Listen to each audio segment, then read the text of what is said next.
or we're doing it for ourselves. Today, I want to talk about, I've been really working a lot on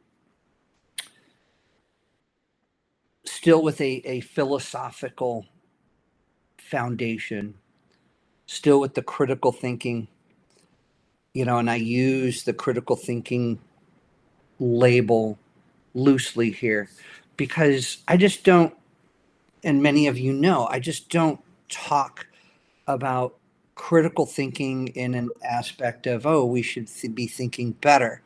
But I do it in a way that I want to get you and as well as myself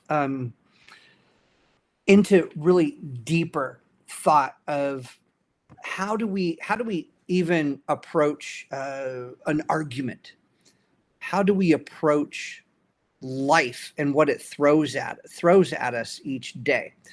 So really quick, I want to do do a plug, if you will, for one of my books that was published last year, or last month, of all things. But it's one of those ideas that still deals, one, in philosophy, but two, in how we think. And this one is the 100 Stoic lessons, of overcoming life's challenges. Now, it's an easy read, and the reason I say it's an easy read is when you look at any of the pages, it's 100 quotes. So you'll see the quote at the top, and of course, who the Stoic philosopher. Let's do that. But then the next lines down is the moral. What is the moral of the quote itself? What is the absolute meaning? And I don't go into a diatribe.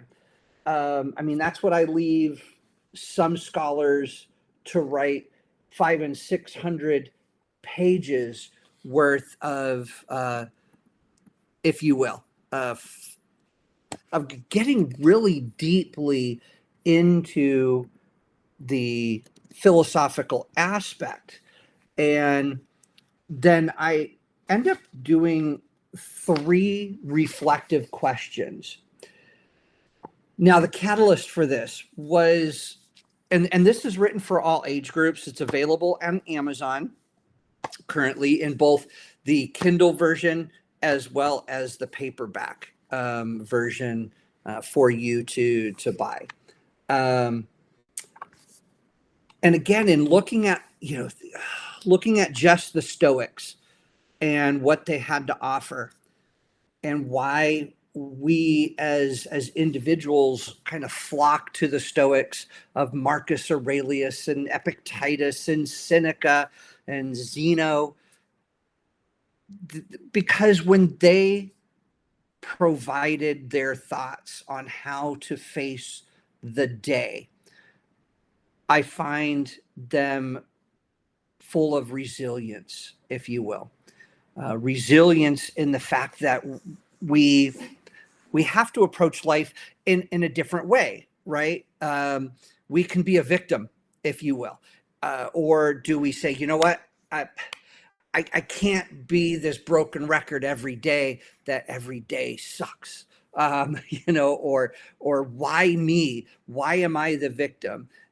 Because if you play into that, you're going to be very unhappy. Now, the Stoics also knew you can't be happy every day, but it is on how we are going to face these daily challenges. And so in doing this, as I was writing it, I was a juvenile probation officer here in the state of Texas, and I had to visit my kids, I call them, because they're anywhere between 11 and 18 years old. And so they are children.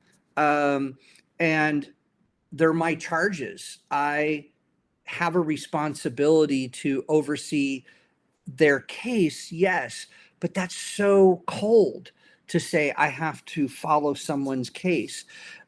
because you want to see the progress. You want to help them navigate. Yes, they are in facilities that have counselors and psychiatrists and psychologists, and they work on themselves and they work together to get along with other kids their age. But do we as a society, we no longer give, I think, the younger generations or even generations like myself, we don't give ourselves the tools. We have all this technology, AI, we have computers. I think my very first computer that I personally owned was in 1994. And AOL had just come out, pretty much, I think AOL 2.0 or something along that lines. And I still didn't, I wish somebody would have said, hey, this is how you should approach life in wanting to understand how to learn from it. So I had to look at these students from the aspect of, or the students, these charges of, they face things like rejection or anger and depression, but then there's all that in between. How do I deal with having to face a problem when I get up in the morning when I don't want to get up in the morning? So that was the most significant aspect. Just randomly pick a quote of what upsets people is not things themselves, but their judgments about the things. That's Epictetus. And that's quote number 33. And the moral is very close. And I point this out, how it's very similar to a different quote that's already been in here. So I say, similar to quote 31, this emphasizes the role of personal judgment and emotional reactions by teaching, I say teens, but anybody, to separate their feelings from events. Parents can help themselves develop more resilient and adaptive responses to stress. This goes to just anybody. And see, this is where I'm kind of saying, how are these individuals, they don't have control of their own emotions. And we've met people, even as adults, that don't have control over our own emotions. They become irrational. And I'm not meaning that in one diagnostic manner, but also looking at it from, they don't know how, because they don't have the tools, they haven't themselves sharpened their own critical thinking skills. Now, this has to deal with cognition and metacognition, but let's focus on the metacognition, which to me, this is exactly what the Stoics focused on, is the metacognition. See, cognition is, yes, it's your way of thinking, but it is your personality traits. It's how we are raised and in the environments we are raised, that some people just don't have the cognitive capabilities, whether by some divine, issue, or some physical or even mental defect. But can they learn? Yes, they can. And I think that's where the metacognition, we don't talk to like-minded individuals. Now, I've met some great colleagues, throughout my writings, and I look forward to great conversations, whether it's online, in writing, or even in person, to be able to have that catalyst of a conversation and go, how do we approach how do we react? Do we have control of our own emotions? That's your emotional intelligence, that we shouldn't let things get us upset. Well, do we feel attacked? And I mean, this is what the Stoics really looked at on a day-to-day basis. But then we have the reflective questions of, here's, again, this is for quote number 33, of what part of your current situation is actually within your control? Do we not ask that? Of why are you upset? Do you have any control? Well, yes, you do.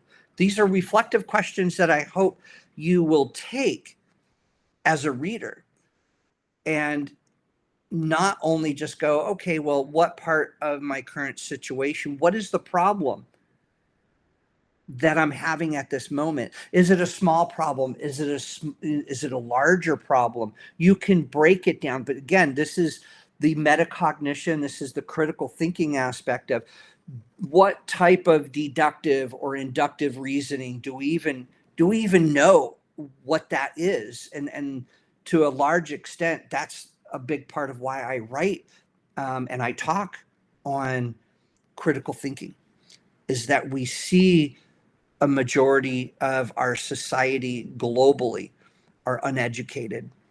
And I'm not talking about having to have a degree. I'm talking about picking up a book and self-development, self-improvement, reflection, understanding of when I pose an argument, is it an actual argument? Sometimes it's always emotionally based in how we feel. And of course, then we really don't go beyond that. That's why I tell my graduate and doctoral students, stop using words like opinion and beliefs. Why? Those are emotionally based words. We have thoughts, we have ideas, and we have perspectives as scholars, as academics, as critical thinkers, as intellectuals. Again, you look at terms that I can use on a frequent basis. And just when I say an intellectual, no, you don't have to have a PhD. You don't have to have a master's. You don't even have to have a bachelor's or an undergrad, or let alone maybe even a high school diploma.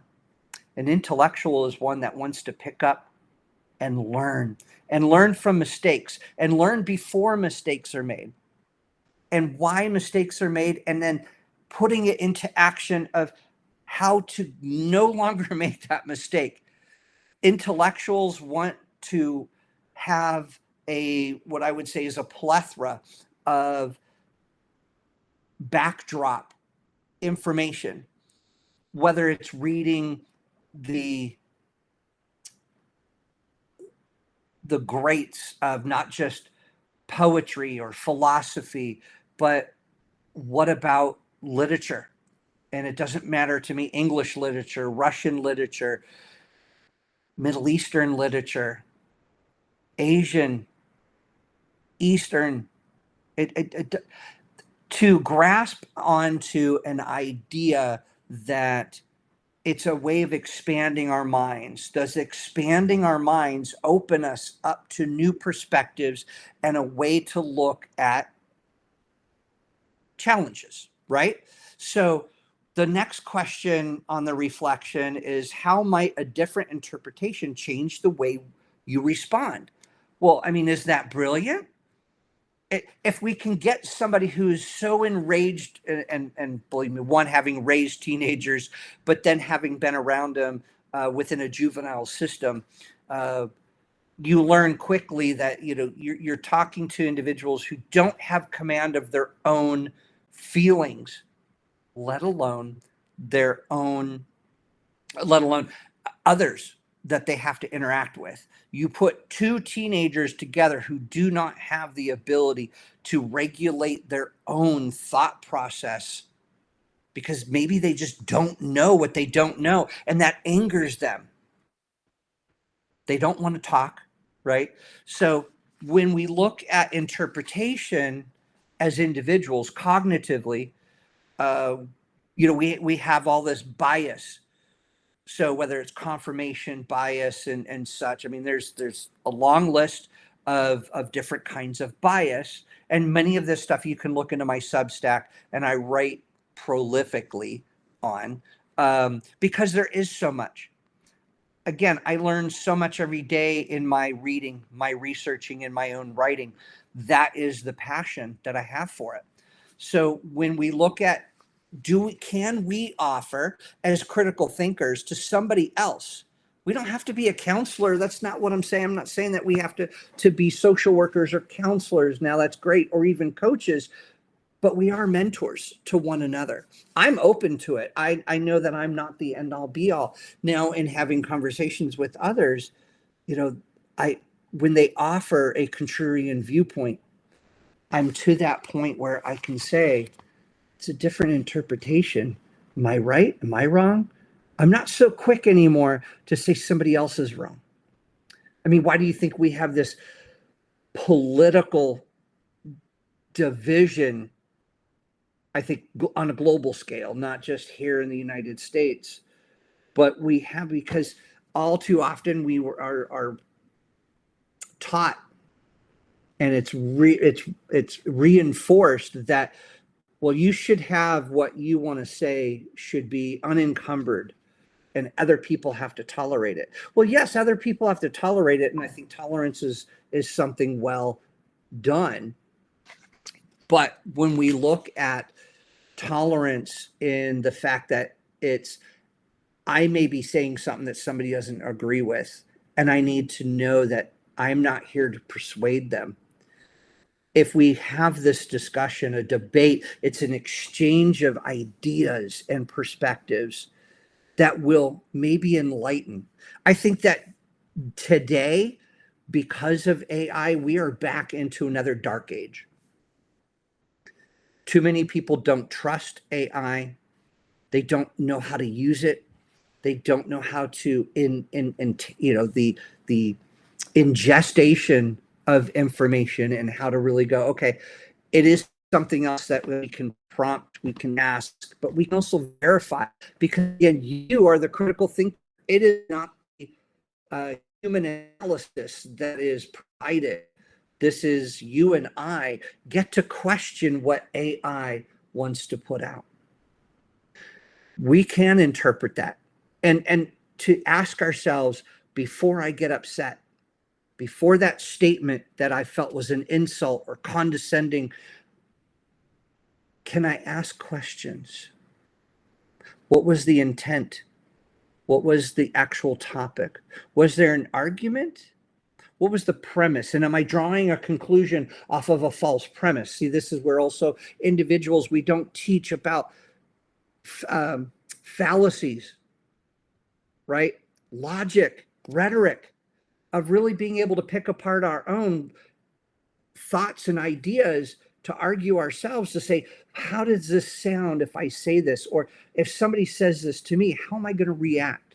Why should I react in such a way that it's upsetting? The last and final one is, what calm, constructive action can you take today? Well, isn't that interesting that you read through this and you go, okay, it's not a novel. I'm not asking my readers who want this and look at it and go, this is something I just got. It's almost like a daily, if you will, but it's something you can, has enough space for notes. I even provide a lot of reflection prompts for individuals. And that includes even going through and giving you some short bios on each one of the philosophers as well. When we look at problems, are we looking at it through a singular lens? We as humans, with our metacognition, we look and we dissect things and interpret. When I say look, interpret based on our lived experiences, our personal characteristics that make us up. And those vary. I mean, personal characteristics can be that of your environment, that is economic, that is demographic. So it's age, religion, political affiliation, so on and so forth. Those all tend to have a defining moment in our lives, whether it's very early to later. But a lot of times you see, even within a political environment, people will change. Here in the US, we have the two-party system, right? And I hear people change all the time from left to right, right to left, so on and so forth. but it's not saying who's right, who's wrong, and who you should believe. I think believing is that critical thinking aspect of taking in information, especially when we have social media that gives us sound bites. AI can create a perspective that could still be skewed.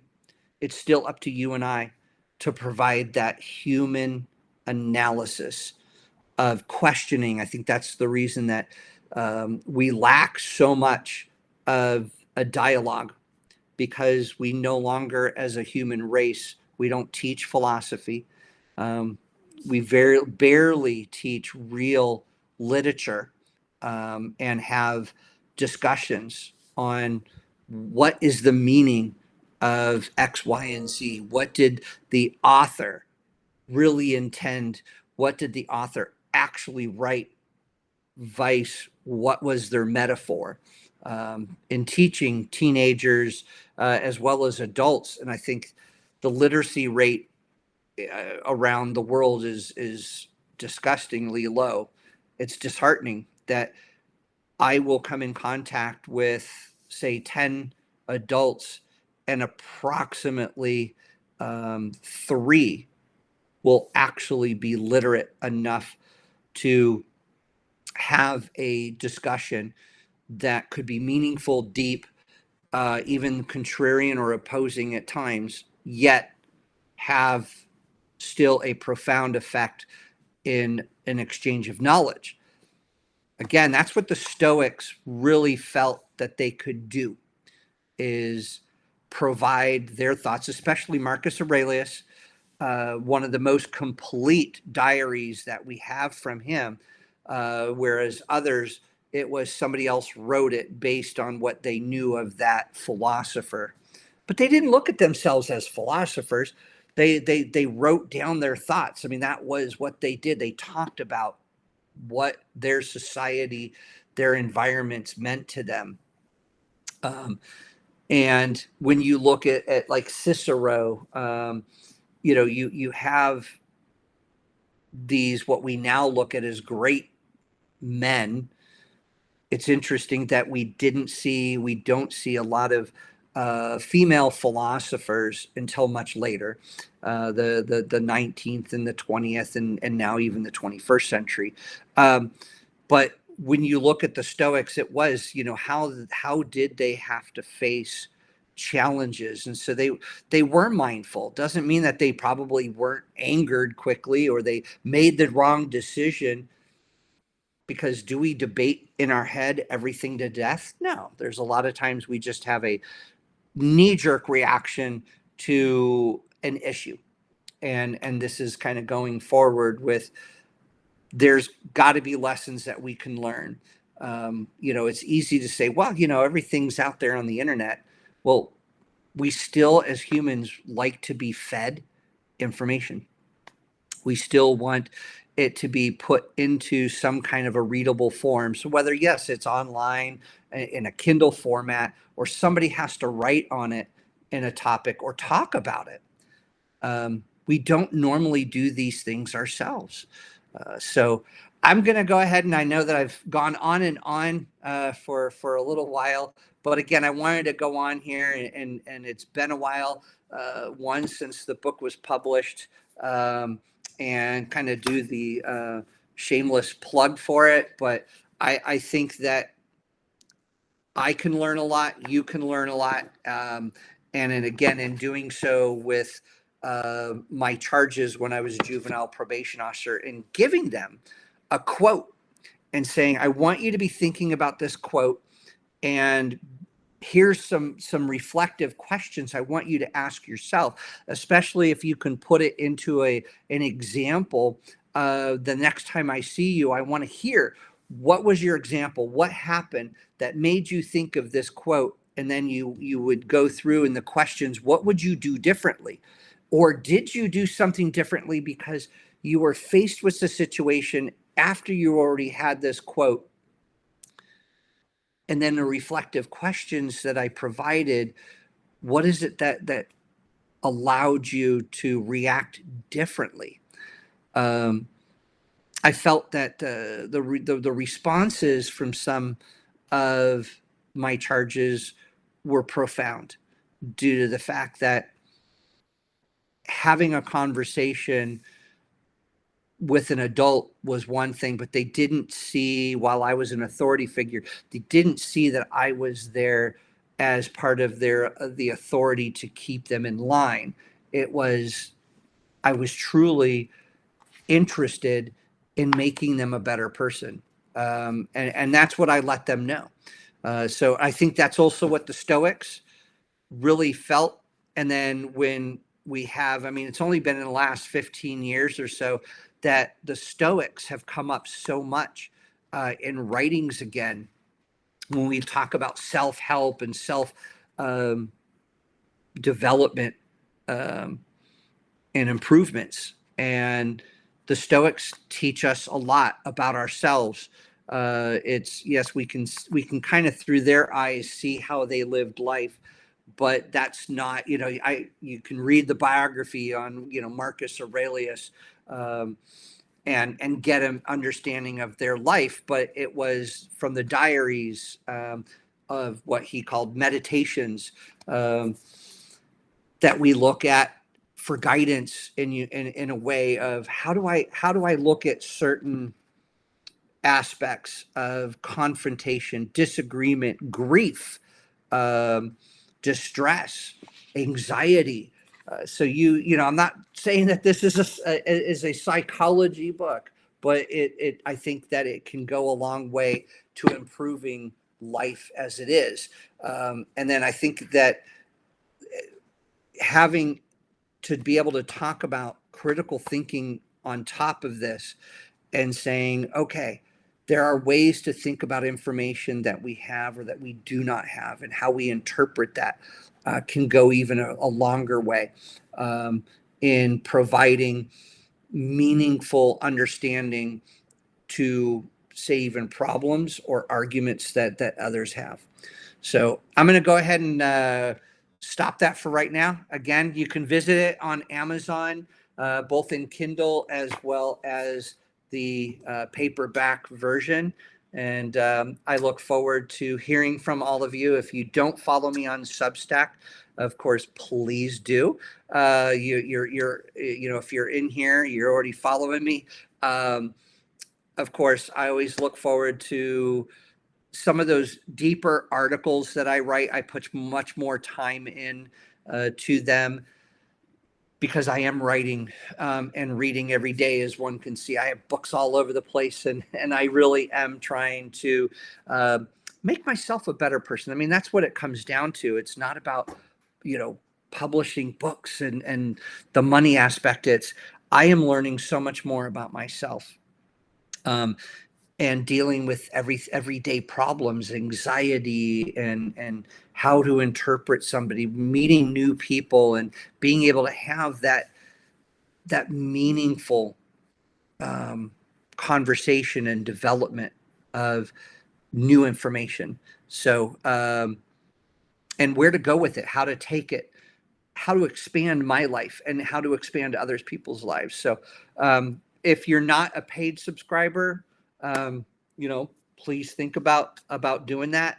And I same thing with my colleagues. If you're on here, and you have things, let me know that we can collaborate on. I think expanding and having those discussions and alternative analyses in that critical thinking realm goes a long way. So with that, thank you very much for watching me today. You take care.